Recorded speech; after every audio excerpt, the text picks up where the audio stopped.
had intended on this being last week's episode, but if you listened on Friday evening, you know that things kind of went sideways.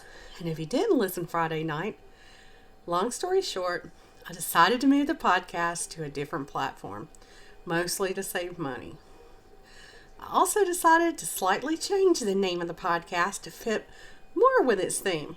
So last week was spent moving all of the episodes, reconnecting it with all of the sites that you listen to us on, and then updating all of our social media accounts to reflect all of the changes that I made. So here we are, and here we go.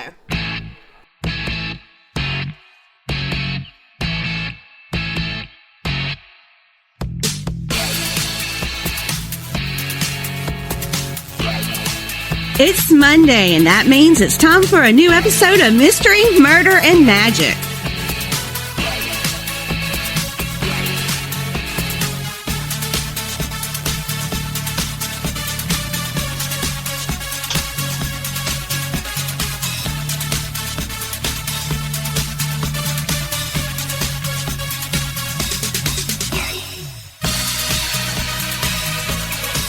And here's your host,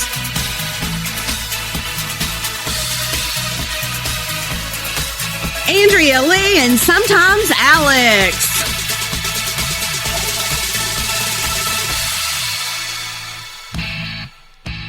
Last Monday marked the 88th anniversary of the deaths of bank robbers Bonnie and Clyde. I have to say that their story has held a fascination for me as long as I can remember. And I'd have to say that's probably because of the 1967 Faye Dunaway and Warren Beatty movie. But once I had watched that movie a few times, I started doing a little bit of my own research into what their lives had been like. Bonnie Elizabeth Parker was born on October 1st, 1910 in Rowena, Texas, and she was a middle child. Her dad, Charles, he was a bricklayer, and her mom, Emma, later worked as a seamstress after Charles passed away when Bonnie was only 4 years old. During Bonnie's sophomore year in high school, she met Roy Thornton, and soon the two dropped out of school and got married just 6 days before her 16th birthday. Can't imagine getting married when I'm 15 years old, but anyway.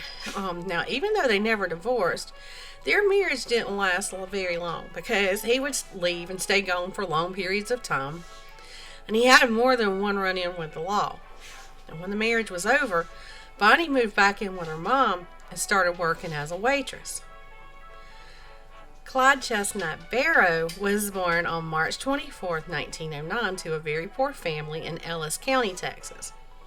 He was the fifth of 7 children.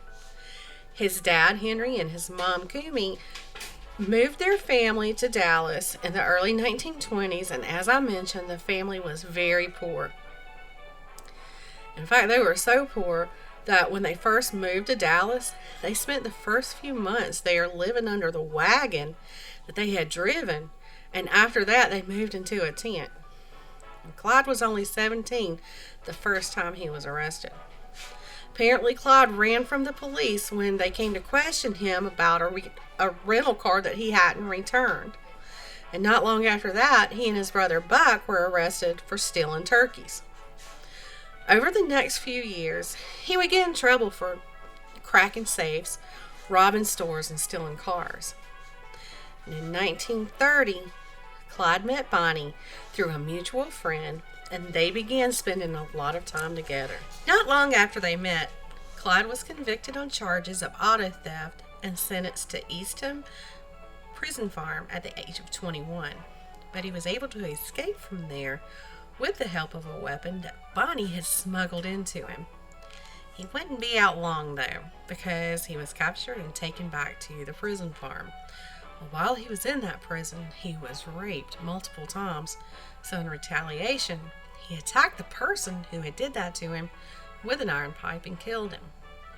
And another prisoner took responsibility for that murder, though, because that prisoner was already in there for life.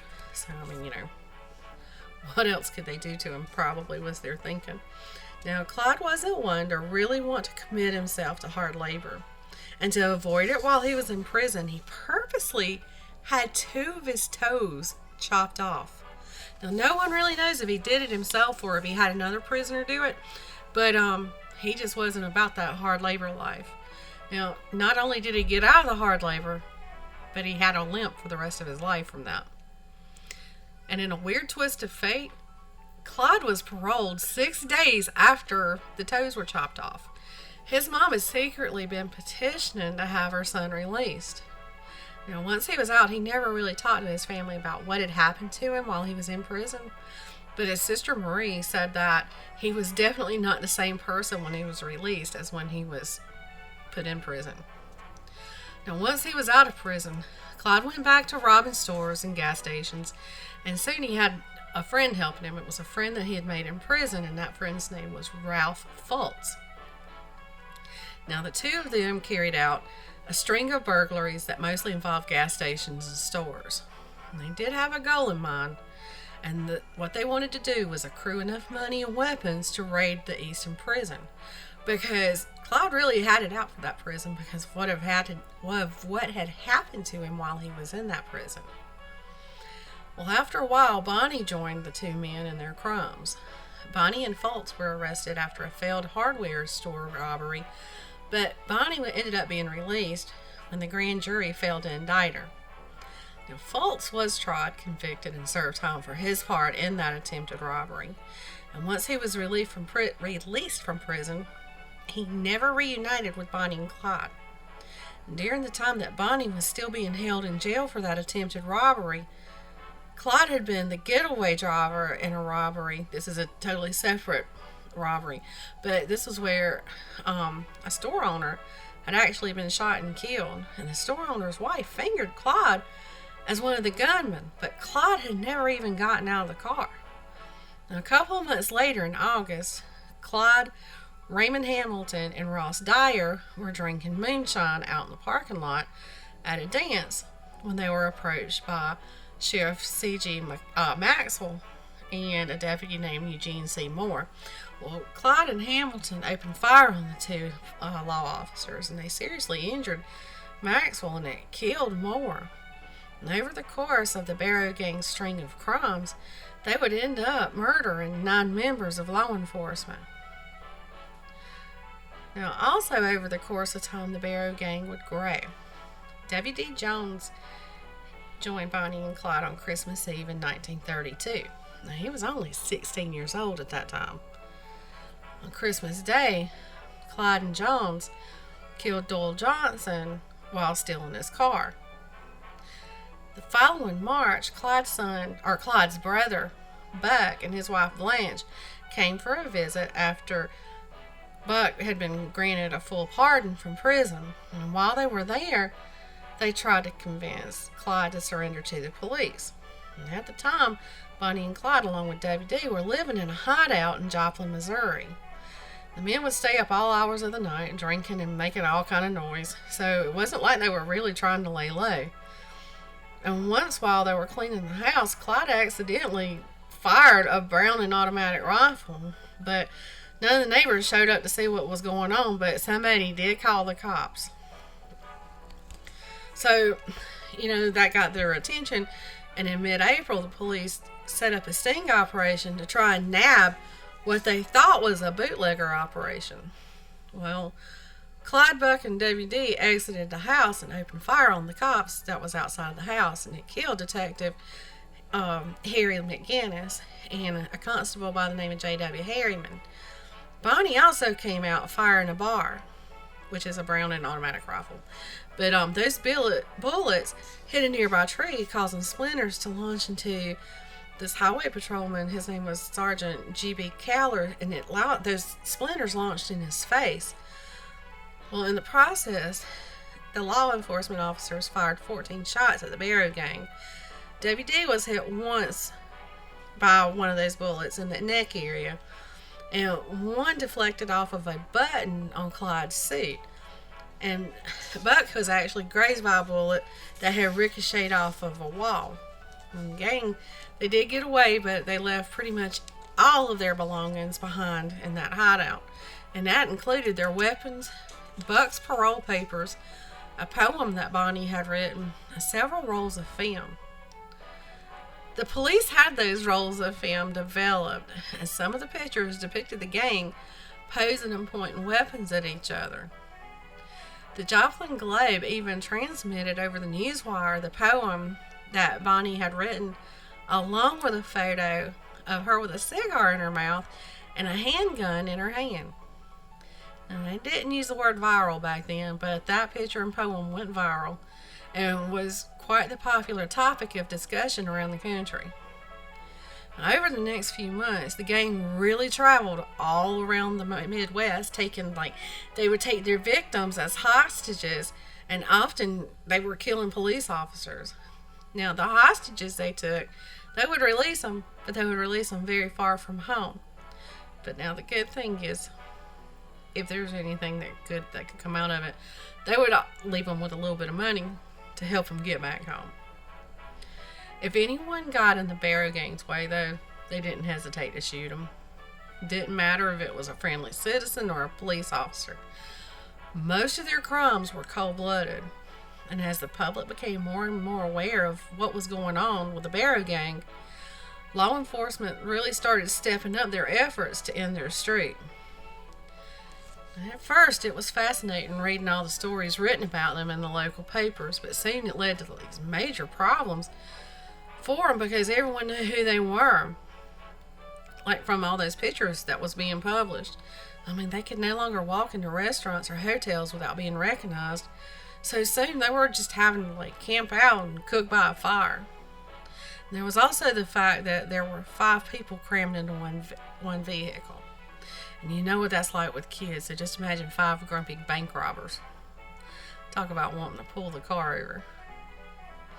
Well, in June, Bonnie, Clyde, and D.W. left with Clyde driving. And Clyde didn't see this warning sign that the bridge was out, and he flipped the car into a ditch. Well, Bonnie received 3rd-degree burns to her right leg that was so bad that the muscles contracted and caused her leg to draw up. And they couldn't really go get medical help, obviously. And the rest of the gang wasn't sure she was even going to make it. And the skin on her leg was pretty much gone from her hip to her ankle. And they said you could even see the bone. Bonnie couldn't walk very well after that either. She would either be carried by Clyde or she'd have to hop on her good leg. Well, while the gang was hiding out and letting Bonnie rest, Buck and D.W. attempted to rob a bank, but they messed up, and the gang had to take off again. In July, they checked into the Red Crown Tourist Court in Platte City, Missouri. The gang rented both of the cottages there. Blanche had checked in saying that there were only 3 guests. But the owner of the establishment could clearly see that there were 5 of them as they were getting out of the car. So they really didn't try to conceal themselves. Plus, right in close proximity of those cottages was the Red Crown Tavern. And it was a restaurant that was very popular among the highway patrol in Missouri. And soon, the owner started noticing other little odd things about the gang. About, things they were doing. They had taped newspapers over the windows of their cabin. And Blanche, she wore pants, which was very odd for women back in those days.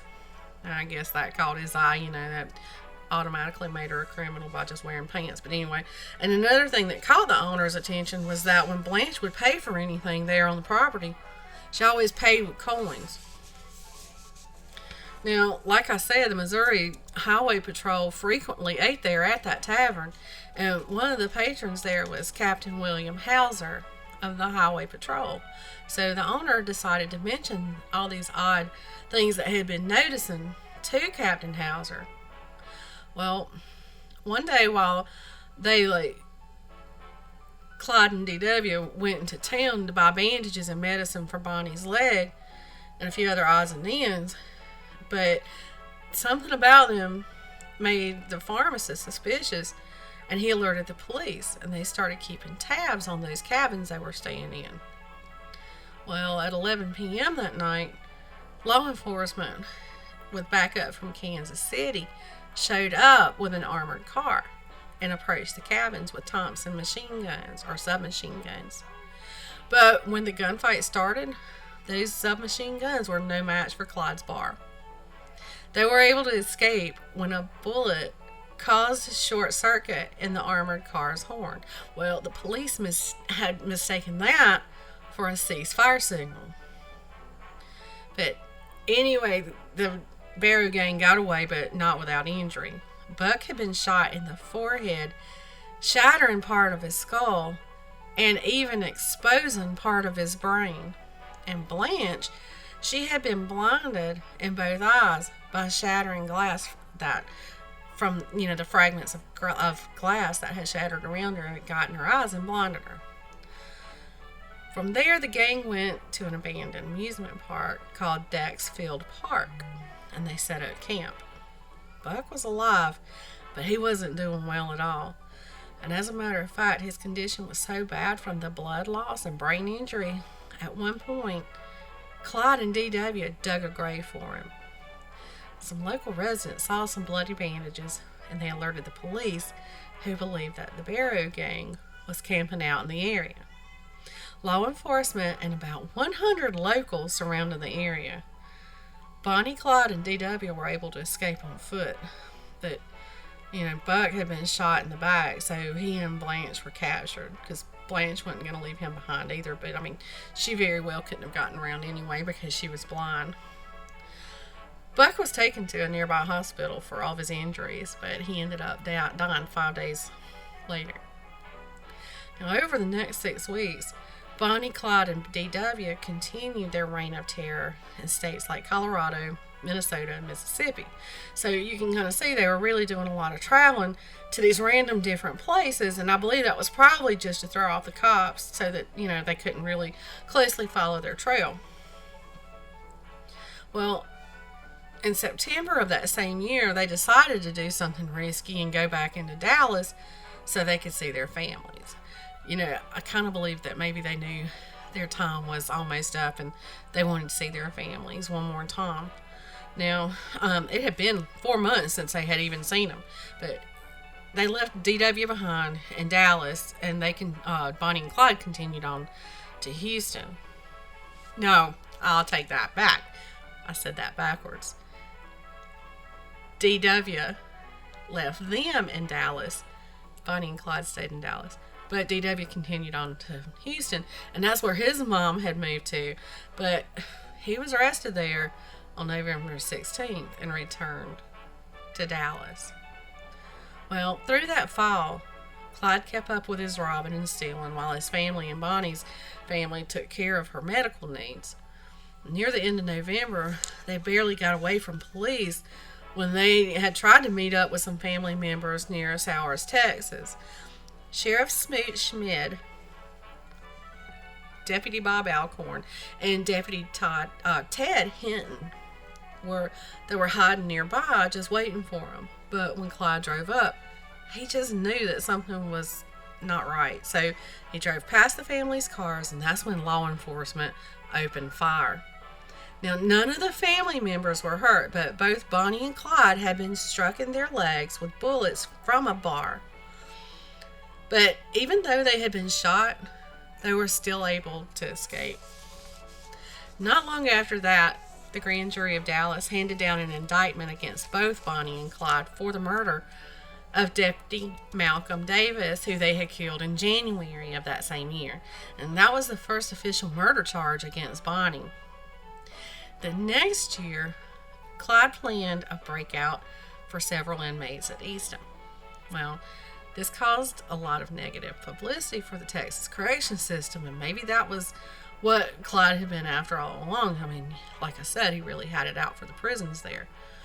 During this breakout, though, a somewhat new member of the Barrow gang, his name was Joe Palmer, shot Major Joe Croson, and he died a few days afterwards. This really brought down the heat and stepped up the manhunt for the gang, and prison chief Lee Simmons promised Croson before he died that those involved in that breakout would be hunted down and killed. Another member who had recently joined the gang, his name was Henry Methvin, decided that he would turn against the Barrow gang, and he helped set up the ambush of Bonnie and Clyde. Former Texas Ranger Captain Frank Hamer was given the task of hunting down the gang. In the past, he had been credited with 53 kills, so it seemed that he was the man for the task. And starting on February 10th of that year, he became Bonnie and Clyde's shadow. On Easter Sunday, which was also April Fool's Day during that year, 2 highway patrolmen stopped their motorcycles near the intersection of Route 114 and Dove Road, close to Grapevine, Texas. They were thinking that a motorist needed their help, but as they approached the car, either Clyde, Bonnie, or Methvin opened fire, killing both of the officers. And so the death of 2 more police officers ramped up the efforts of stopping the Barrow gang even more. By May of 1934, Clyde had 16 warrants in 4 states on him for murder, robbery, auto theft, escape, and assault. And Hamer was still hot on their trail, and the entire time he was studying their moves and taking notes. Soon Hamer was able to predict where they would go next. The gang was due to visit Methvin's family in Louisiana. On May 21st, the posse from Texas found out that Bonnie and Clyde were supposed to meet Ivy Methvin in Beanville Parish, which had been where the gang agreed to meet up if they somehow got separated. Bonnie and Clyde had become separated from Methvin back in Shreveport, so the posse decided to set up an ambush on Louisiana State Highway 154. But the gang never came through there that evening. But the posse just didn't give up, and they kept hiding there for the next day and a half. Just as they were about ready to give up, they heard what they thought sounded like a car barreling towards them. And like I said, Bonnie and Clyde had been separated from Methvin in Shreveport, but that was because he had been arrested, and to save his own skin, he decided to cooperate with the police. The police had talked Methvin into parking his truck on the side of the road because they were hoping that Clyde would stop to talk to him there. Well, when the speeding car approached where they were hiding, where the police and those were hiding, the 6 lawmen opened fire on it. Clyde actually died from the very first shot that was fired, and it struck him in the head. The officers could hear Bonnie screaming inside the car and decided to empty 130 rounds into the car, killing Bonnie also. In the end, the car had 112 bullet holes, and 28 of those bullets had struck Bonnie and Clyde. But the official autopsy report said that Clyde had 17 entrance wounds and Bonnie had 26. Now, one of those shots had severed Clyde's spinal cord. There were so many bullet holes that the mortician had a hard time embalming their bodies. And I should mention here that when Bonnie died, she was still wearing the wedding ring that had been given to her by her husband, who she had never divorced. Bonnie and Clyde wanted to be buried side by side, but Bonnie's family, they just wouldn't allow it because her mom said that Clyde had had Bonnie in life and wouldn't have her in death too. So she brought her back home. More than 20,000 people attended Bonnie's funeral on May 25th, and her family had a really hard time navigating their way through that crowd to the graveside. And originally, Bonnie was buried in Fish Trap Cemetery, but in 1945, her body was moved to a newer cemetery called Crown Hill Cemetery in Dallas. Clyde's funeral was held the day after Bonnie's at sunset, and he was buried in Western Heights Cemetery in Dallas beside his brother Buck.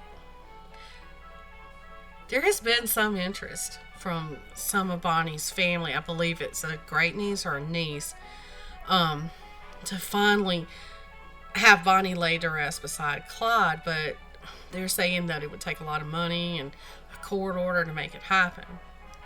But those that want her moved, they're not giving up. Now, while I love the 1967 movie that I mentioned earlier, I feel like they left a lot out of like a lot of facts and events. Maybe it was for time, or maybe because movies were more censored back then. I don't know. But if you've never watched this movie, it's worth checking out. I have it on DVD if y'all want to borrow it. No, seriously, check it out if you have a chance. Well, that's all I have for tonight's Mystery, Murder, and Mayhem. Be sure to check out this week's Throwback Thursday, and I'll be back on Friday evening with an all-new What the Friday. Have a great week.